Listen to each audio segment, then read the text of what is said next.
কৈলাসহর মহকুমা ভিত্তিক ৬৩তম শিক্ষক দিবস উদযাপিত হয় বৃহস্পতিবার দুপুরে কৈলাসহর ঊনকোটি কলাক্ষেত্রে। প্রদীপ প্রজ্বলন করে উক্ত অনুষ্ঠানের শুভ উদ্বোধন করেন কৈলাসহর পুর পরিষদের চেয়ারপারসন চপলা রানী দেবরয়। এই অনুষ্ঠানে পুর পরিষদের চেয়ারপারসন ছাড়া উপস্থিত ছিলেন জেলা শিক্ষা অধিকর্তা প্রশান্ত কিলিকদার, বিদ্যালয়ের পরিদর্শক বেণীমাধব চক্রবর্তী, কৈলাসহর পুর পরিষদের ভাইস চেয়ারপারসন নীতিশ দে থেকে শুরু করে অন্যান্য অতিথিরা। এই অনুষ্ঠানে কৈলাসহর মহকুমার বিভিন্ন স্কুলের ছাত্রছাত্রীরা অংশগ্রহণ করে। বক্তব্য রাখতে গিয়ে ডক্টর সর্বপল্লী রাধাকৃষ্ণনের জীবনী নিয়ে আলোচনা করেন কৈলাসহর পুর পরিষদের চেয়ারপারসন চপলা রানী দেবরয়। শিক্ষক শুধু সমাজের মেরুদণ্ড নয়, তারা একটি সমাজ এবং দেশ গড়ার কারিগর। তাই প্রাক্তন শিক্ষক তথা রাষ্ট্রপতি ডক্টর সর্বপল্লী রাধাকৃষ্ণনের জন্মদিনকে শিক্ষক দিবস হিসেবে আখ্যায়িত করা হয়। শিক্ষকদের প্রতি সম্মান এবং শ্রদ্ধা জানাতে এই দিনটিকে শিক্ষক দিবস হিসেবেই পালন করা হয়ে থাকে।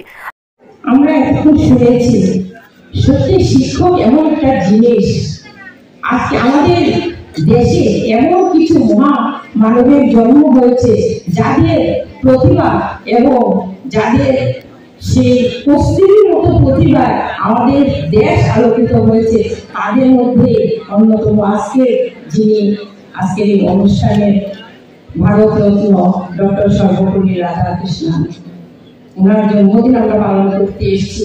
ওনার মতো শিক্ষক আছিল, এমন ধরনের শিক্ষক আছিল দেখে আজকে এই শিক্ষক দিবস, যিনি যার জন্মদিনকে শিক্ষক দিবস হিসাবে রূপায়িত করেছেন, তার জন্য এত শিক্ষকদের আজকে এখানে শিক্ষক দিবস পালন করতে পেরেছি।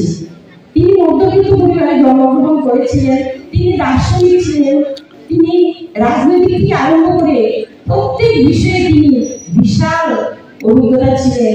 দার্শনিকে তিনি কিন্তু অতটা তেমন ইচ্ছা ছিল না, কিন্তু মধ্যবিত্ত পরিবারের ওনার ভাই দার্শনিক নিয়ে পড়াশোনা করছিলেন, সেই বইগুলো ঘরে ছিল, তার জন্য তিনি দার্শনিক পড়াশোনায় মেতে উঠেছিলেন। এছাড়াও ওনার যে জীবনের দিশা, ওনার যে লক্ষ্য, সেটা আমরা ভাবতেই পারি না। যার জন্যই আজকে শিক্ষক এমনই হওয়া উচিত।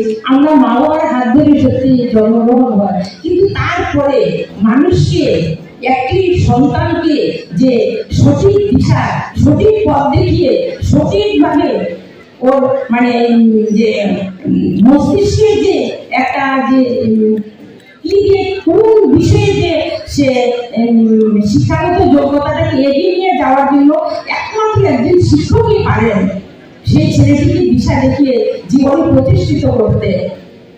তার জন্যই আমরা আজকে শিক্ষককে প্রণাম জানাচ্ছি, যে শিক্ষকটা শুধু শিক্ষাগত যোগ্যতা, শুধু পড়াশোনা দিয়ে তো শিক্ষাগত যোগ্যতা নয়। আমি বলবো যে একটা মানুষের থেকে আমি যে শিক্ষা পেয়েছি সেটাই আমি তুলে নিয়ে পৌঁছেছি, সেটা দিয়ে আমি জীবিকা অর্জন করছি, সেটা দিয়ে আমি সমাজে প্রতিষ্ঠিত হয়েছি, আরো 10 জনকে প্রতিষ্ঠিত করতে পারছি। তিনি আমার শিক্ষাগুরু। ব্যুরো রিপোর্ট, সত্যের খোঁজে 24 ঘন্টা।